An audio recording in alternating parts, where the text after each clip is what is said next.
வணக்கம். நான் ராமேஸ்வரம் மக்கள் பாதுகாப்பு பேரவை இயக்கத்திலிருந்து சக்தி பேசுகிறேன். நம்ம ராமேஸ்வரம் கோயிலுக்குள்ள இந்த 22 தீர்த்தத்தில் பராமரிப்பு பண்ணின்னு வேலை பார்த்து அந்த கல்லுகள்லாம் பேர்த்துக்கிட்டு வச்சு 4 மாதம் ஆகி ஒரு 2, 3 தீர்த்தம் கூட இன்னும் வேலை பார்க்காம தினம் தினம் வந்த வர்ற வயதானவர்கள் பக்தர்கள் கீழே விழுந்து கை உடைஞ்சு கால் உடைஞ்சு அங்கே இருக்கிற யாத்திரை பணியாளர்களும் வர்ற சமூக ஆர்வலர்களும் அவரை மீட்டு கொண்டு போய் ஆஸ்பத்திரியில் சேர்த்து ரொம்ப மோசமான அவலம் நடந்துகிட்டு இருக்கு.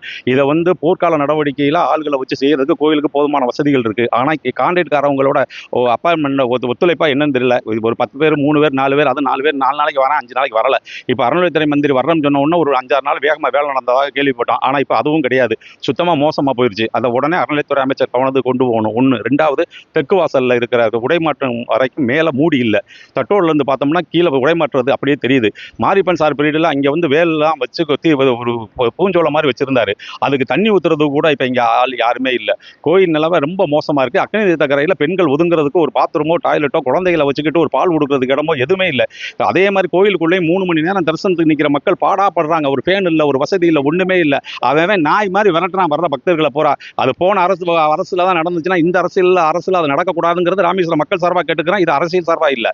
ராமேஸ்வரம் மக்கள் பாதுகாப்பு பேரவை மக்களுடைய கொந்தளிப்பு தான் இது. இந்த புதிய அறநிலையத்துறை மந்திரிக்கு அங்கே எங்களுடைய இதை தெரிவிக்கணும்னு பழனியில் செஞ்ச ஆய்வு தான் இங்கேயுமே. நீங்கள் அங்கே செய்யும் போது அந்த லைனில் நின்றாங்கல்ல, அதே மாதிரி தான் இங்கேயும் நின்றுக்கிட்டு இருக்காங்க. இங்கே குடிக்க தண்ணியோ இல்லை அவங்களுக்கு எந்த வசதியுமே கிடையாது சார். மயங்கி விழுந்தது தான். அந்த கம்பிக்குள்ளேருந்து வெளியே தூக்கிட்டு போகிறதுக்குள்ள அவங்களுக்கு என்ன நடக்கும்னா அந்த ராமநாதனுக்கு மட்டும்தான் தெரியும். இதுக்கு இந்த அறநிலையத்துறை புதிதாக பொறுப்பேற்றுள்ள அறநிலையத்துறை ஒரு நல்ல முடிவு எடுத்து நல்ல ஆய்வு செஞ்சு இதுக்கு வேறு அதிகாரிகளை மாற்றி இங்கே நல்ல முறையில் எல்லாம் நடக்கணும்னு ராமேஸ்வரம் பொதுமக்கள் சார்பாக ராமேஸ்வரம் மக்கள் பாதுகாப்பு பேரவையின் சார்பாக வேண்டி விரும்பி கேட்டுக்கிறேன். நன்றி, வணக்கம்.